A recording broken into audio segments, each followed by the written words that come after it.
ആകാശത്തേക്ക് കൈ ഉയർത്തിയിട്ട് പഠിച്ചോനെ എന്നെപ്പോലെ ഈ കാലഘട്ടത്തിൽ ഒരാളില്ലേരോ അവർ ഔസുല്ലാദമിൻ്റെ കൂട്ടത്തിലും റിഫായി ശൈഖിൻ്റെ കൂട്ടത്തിലും എന്നെ വേണമെങ്കിൽ കൂട്ടി പറയാം. സുബ്ഹാനല്ലാഹ്. അപ്പോൾ ആനകൾക്ക് വരെ, കാട്ടാനകൾക്ക് വരെ പേടി. മൻ ഖാഫല്ലാഹ ഖാഫഹു കുല്ലു ശൈ. എല്ലാ വസ്തുക്കളും അവരെ ഭയപ്പെടുത്തും. ഇതിനേക്കാൾ വലിയ പദവി ഇവിടെ എന്താണ് കിട്ടാനുള്ളത്? അൽഹംദുലില്ലാഹ് എല്ലാ തരീഖത്തും. പക്ഷേ ഒറ്റ കാര്യം പറയാൻ നിർത്തുകയാണ്. ലാ യരിഫുൽ വലിയ ഇല്ലൽ വലിയുന്ന ഔലിയാക്കൾക്കെല്ലാം അറിയില്ല. അല്ലാത്ത കച്ചവടക്കാർ ഇത് പറയാൻ പോകണ്ട. ഓരോരുത്തർ ഈമാൻ പോയിപ്പോ അങ്ങനെ ഇപ്പോൾ പറയുന്ന കേട്ടാൽ സുബ്ഹാനല്ലാഹ് എന്തെല്ലാം പറയുന്നറിയോ. ഞാൻ രോഗം മാറ്റിയെന്ന് ഊറ് പറഞ്ഞില്ലേ?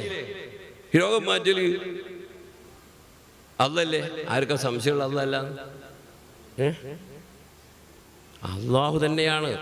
അത് ഒരു പ്രത്യേകമായ അവസ്ഥയിൽ അല്ലാഹു സുബ്ഹാനഹു വ തആല അല്ലാത്ത ഒന്നും കാണാത്തൊരവസ്ഥയിൽ പറയുന്ന വാക്കാണെങ്കിൽ അവരെ പറ്റി അറിയാത്തവരൊന്നും മിണ്ടാതിരിക്കില്ല. അള്ളാഹു നമ്മളെല്ലാം കാത്തിരക്ഷിക്കുമാറാകട്ടെ. പഴപ്പിനറിയാത്ത വസ്തുവിലെന്നോവർ എന്ന് ബഹുമാനപ്പെട്ട ഖുത്ബുൽ അഖ്താബ് ശൈഖ് റളിയല്ലാഹു അൻഹു പറഞ്ഞതുപോലെ മടൂരി വലിയുല്ലാഹി ആരാണെന്ന് ആർക്കാണ് അറിയാം?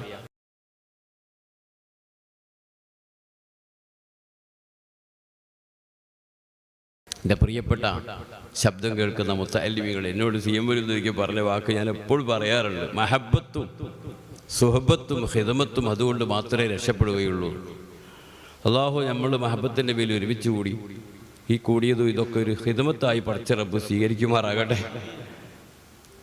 മഹബത്തും ഖിദ്മത്തും, മഹബത്തും സുഹബത്തും ഖിദ്മത്തും. മഹബത്തുണ്ടെങ്കിലേ സുഹബത്തുണ്ടാവുള്ളൂ. സുഹബത്തുണ്ടെങ്കിലേ ഖിദ്മത്തിന് സാധിക്കൂ. അതിന് ഉദാഹരണം പറയണം. നോക്കൂ, എൻ്റെ പിതാവ് അവരടുത്ത് ഓതിയ ആളായിരുന്നു ബഹുമാനപ്പെട്ട കോട്ടയം ശൈഖ്. കോട്ടയം ശൈഖ് എന്ന് പറഞ്ഞാൽ അബൂബക്കർ, രണ്ടാടി അബൂബക്കർ ഹാജി എന്നാ പറയുക. നമുക്ക് അങ്ങനെ പറയാൻ പാടുന്നത് ഓർമ്മ. എത്ര വലിയ മഹാനാണ്, സുബ്ഹാനല്ലാഹ്. അവർ എൻ്റെ പിതാവിനടുത്ത് ഓതിയ ആളായിരുന്നു. അന്ന് ബാപ്പ ഹജ്ജിന് പോകുമ്പോൾ ബോംബെ വരെ ബഹുമാനപ്പെട്ട കോട്ടയം ശൈഖ് അവരെ യാത്രയേക്കാൻ പോയി. ഇന്ന് പോകുമ്പോൾ കാറിൽ വേക്കരിക്കുന്നതല്ല അണി, കെട്ടും മാറാപ്പും എടുത്ത് കൈ പിടിച്ച് വേണ്ടി കൊണ്ടെടുക്കണോ, എന്താ പാട്. അങ്ങനെ ഖാദിമായി. പിന്നീട് എന്ത് സംഭവിച്ചു? മൻ ഖദിമ ഖുദിമാ. ബഹുമാനപ്പെട്ട ഈ അബൂബക്കർ, രണ്ടാടി അബൂബക്കർ ഹാജി ബഹുമാനപ്പെട്ടവർ ബഗ്ദാദിൽ പോയി 10 കൊല്ലം നിന്നിട്ട് ഖാദിരിയത്തിൻ്റെ ഖിലാഫത്തുമായി ഇവിടെ വരികയാണ്. രണ്ടാടി വന്ന് 2 വീടുണ്ടാക്കി. ഒന്ന് വിരുന്നുകാരെ സൽക്കരിക്കാനും നല്ല റാത്തീവും പരിപാടിയുമായിട്ട് എന്തായിരുന്നു സാർ. കേരളത്തിലെ വടകര ഉമ്മദായി തങ്ങളടക്കമുള്ള വലിയ വലിയ വലിയ പ്രഗത്ഭന്മാരായ ആലിമീങ്ങളൊക്കെ അവരെ മുരീദന്മാരാണ്. അവരെല്ലാവരും അവിടെ എല്ലാവരും പോണ് കണ്ടപ്പോൾ ബഹുമാനപ്പെട്ട സിയം വലിയുള്ളാൻ്റെ വാപ്പയും 3 ആൾ കൂടി അവിടെ പോവുകയാണ്. അവർ അവിടെ ആ കാലത്ത് ചെന്നാൽ ഓരോ സമയത്ത് ഓരോ നിയമമാണ്. രാത്രി ആടാൻ കയറ്റൂല. ഇപ്പോൾ ഒരു മഴ പെയ്യുന്ന സമയത്താണ് ഇവലാട് ചെന്ന് ഇവർ എപ്പോൾ പോകാൻ പറയുന്നത് അറിഞ്ഞു. സുബ്ഹാനല്ലാഹ്, കൂടെയുള്ളവർ ഓരോ ഉസ്താദിൽ ഇത്ര വലിയ മഹാനല്ലേ, എന്താ പറയുന്നത് മനസ്സിലാകപ്പാടെ സംശയം. അങ്ങനെ രാവിലെ വന്നപ്പോൾ 4 ആളും ഓരോരോ കാര്യങ്ങൾ മനസ്സിൽ കരുതുന്നവർക്ക് ഒരങ്ങനെ കാര്യപ്പെട്ട ഒരാളാണെങ്കിൽ നമുക്ക് ചെന്നപാട് കൂവ തക്കിയിരിക്കണം, വെള്ളം തൽക്കരിക്കണം, ചുവന്ന പൂങ്കോയിനെ അറുത്തിട്ട് മഞ്ഞച്ചോറ് കിട്ടണം. നമ്മൾ അങ്ങോട്ടൊന്നും പറയാണ്ട് നമുക്ക് ഇങ്ങോട്ട് പറഞ്ഞു തരണം. അങ്ങനെ മനസ്സിലാക്കി. ഈ 3 ഓറ് പറയുകയാണല്ലോ, ഹാദിമ്യങ്ങളോട് പോയിട്ട് കൂവ മേടിച്ചിട്ടുണ്ടാവും. കൂവ അവിടെ ഇടയില്ല, ആ മരുന്ന് പീടികയുണ്ടാവും, അവിടെ പോയി മേടിച്ചിട്ടുണ്ടാന്ന് അറിഞ്ഞാൽ അത് കാച്ചി വെച്ച് കൊടുത്ത്, നേർച്ച വന്ന് കോഴിയുണ്ട് അത് അറുത്തിട്ട് മഞ്ഞച്ചോറും വെച്ച് കൊടുത്ത്, ലോഹർക്ക് നിൽക്കരിക്കൽ ഇമാമത്തോറ് തന്നെ നിൽക്കുക, തിരിഞ്ഞ പാട് അതിരിയത്തിൻ്റെ ദരീക്കത്ത് കൊടുത്താൽ. അപ്പം ഞാൻ പറയുന്നത്, അന്ന് ശിഷ്യനായ ആളെ പിന്നീട് ഷെയ്ഖായി സ്വീകരിക്കുകയാണ്. എൻ്റെ ബാപ്പ തൻ്റെ ഇടയാണ്, പ്രാപ്തനാണെന്ന് പറഞ്ഞ ആ തൻ്റെ ഇടം ഒത്തിരി വലിയ വിനയം കാണിക്കുന്ന വലിയ മഹാൻ. സുബ്ഹാനല്ലാഹ്, നമ്മൾ ആലോചിച്ച് നോക്കി ഇന്ന് എന്താ സ്ഥിതി. അപ്പോൾ ബഹുമാനപ്പെട്ട സിയം വലിയുള്ളാൻ്റെ കറാമത്ത്, എൻ്റെ മോമിനിങ്ങളെ, ഈ മഹബത്തും സുഹബത്തും ഖിദ്മത്തും വേണമെന്ന് പറഞ്ഞവർ അവരെ പണി കേൾക്കണം. എന്താ ചെയ്തത്? ഇവിടെ പരീറ്റിയല്ലേ, മുപ്പര പേരെന്തായിരുന്നു? പരീറ്റിയല്ലേ മുപ്പര പേര്? ബാപ്പൻ്റെ പേര് അലിക്കുട്ടി ഹാജി. അലിക്കുട്ടി ഹാജിൻ്റെ അമ്മച്ചങ്ങാക്കൻ്റെ പെങ്ങളെ ഭർത്താവാണ്. ആ അമ്മ ഇപ്പം അടുത്ത് മരിച്ച, അല്ലാഹു ആഖിറ വിളിച്ചായി കൊടുക്കുമാറാകട്ടെ. ഞാനവിടെ ചെന്ന് എന്നോട് എപ്പോഴും കഥ പറയും, മോനെ മലയെ മുസ്താദിൻ്റെ അടുത്ത് പോകുന്ന സമയത്ത് CM വലിയുള്ളാഹി ചോറ്റിൻ്റെ പാത്രവുമായി ഇവിടെ ചോറ് വാങ്ങാൻ വരുമായിരുന്നു. ഞാനും അവരോട് ഒരു പലകമ്മൽ 2 പലകമ്മൽ ഇരുന്ന് ഭക്ഷണം കഴിച്ചിട്ടാണ് ചോറ് കൊണ്ടുവരുന്നത്. കണ്ടോ, അവരാ കാലത്ത് ഉസ്താദിന് ഖിദ്മത്ത്. അല്ലാഹു സുബ്ഹാനഹു തആല എത്ര വലിയ പദവിയാ. അത് കഴിഞ്ഞിട്ട് പിന്നീട് വെല്ലൂർ വാഖിയാത്ത് സ്വാലിഹാത്തിൽ ഫസ്റ്റ് റാങ്ക് പാസ്സായി ഇവിടെ വന്ന് 10 കൊല്ലം ദർസെടുത്തി. ബഹുമാനപ്പെട്ട മൊഹീദ്ദീൻ നഖ്ശബന്ദി റളിയല്ലാഹു തങ്ങളുടെ അടുക്കൽ ഏകദേശം 9 കൊല്ലം താമസിച്ചപ്പോൾ അവരുടെ എല്ലാ ഖിദ്മത്തും ബഹുമാനപ്പെട്ടവരാ ചെയ്തത്. പിന്നെന്താ പറയാൻ, ഒരു മനുഷ്യനെ ഇങ്ങനെ ഖിദ്മത്തെടുക്കാൻ സാധിക്കുമോ? തയ്യാറാവുമോ? അതുകൊണ്ട് അവർക്ക് അല്ലാഹു തആല നൽകിയ പദവി, കൊടുവള്ളിയിലെ തെയ്യര് തൊടുകയിലെ അഹമ്മദാജിൻ്റെ ബേക്കിൽ പൊരൻ്റെ ബേക്കിൽ നിന്നിട്ട് ആകാശത്തേക്ക് കൈ ഉയർത്തിയിട്ട്, പഠിച്ചോനെ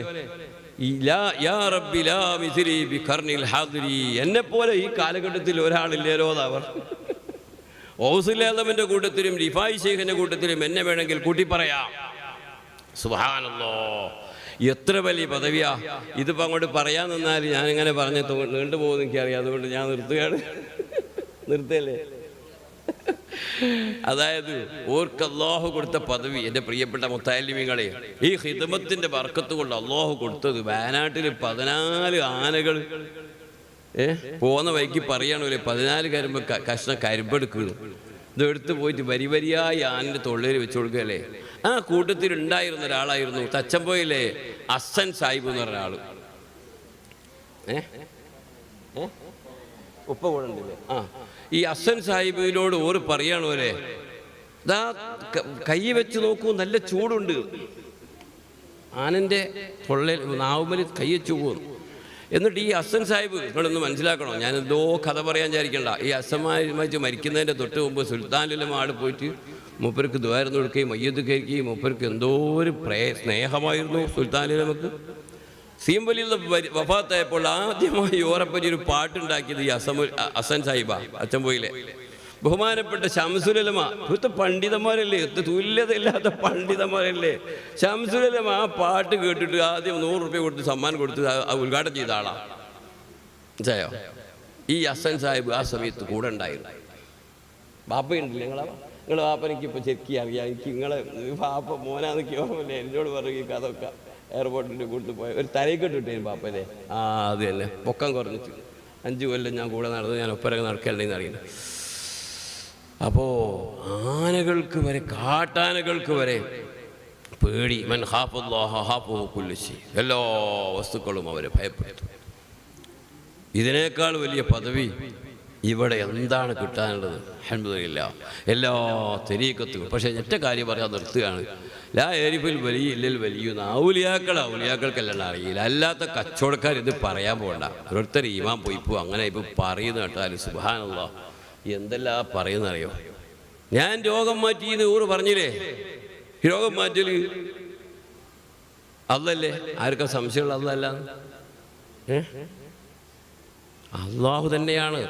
അത് ഒരു പ്രത്യേകമായ അവസ്ഥയിൽ അല്ലാഹു സുബ്ഹാനഹു വ തആല അല്ലാത്ത ഒന്നും കാണാത്തൊരവസ്ഥയിൽ പറയുന്ന വാക്കാണെങ്കിൽ അവരെ പറ്റി അറിയാത്തവരൊന്നും മിണ്ടാതിരിക്കില്ല. അല്ലാഹു നമ്മളെല്ലാം കാത്തിരക്ഷിക്കുമാറാകട്ടെ. നമുക്ക് അവരെ അറിയില്ല, അവരാളുകളെ അറിയില്ല. ഒറ്റ കാര്യം നമുക്കറിയാം. ബഹുമാനപ്പെട്ട MKM കോയബസിയാർ സുബ്ഹാനല്ലാഹ് 17 കൊല്ലം മടവൂരിൽ വെച്ചിട്ട് അവരെ പറ്റി മണിക്കൂറുകളോളം പ്രസംഗിക്കും. ഇക്കൊല്ലം പറഞ്ഞ് അടുത്തല്ല ഒരു പറയൂല. സുബ്ഹാനല്ലാഹ്, എത്ര വലിയ പണ്ഡിതനാണ്. അങ്ങനെ മനസ്സിലാക്കിയ ഒരാളാണ് ബഹുമാനപ്പെട്ട സുൽത്താൻ ഉലമ. നമുക്ക് സംശയമില്ല. ബഹുമാനപ്പെട്ട വടകര ഊർ എന്ന് പറയുന്നത് പോലെ ഒരാർക്കാ തിരിയാന്ന്? എങ്ങനെ തിരിയാനാ?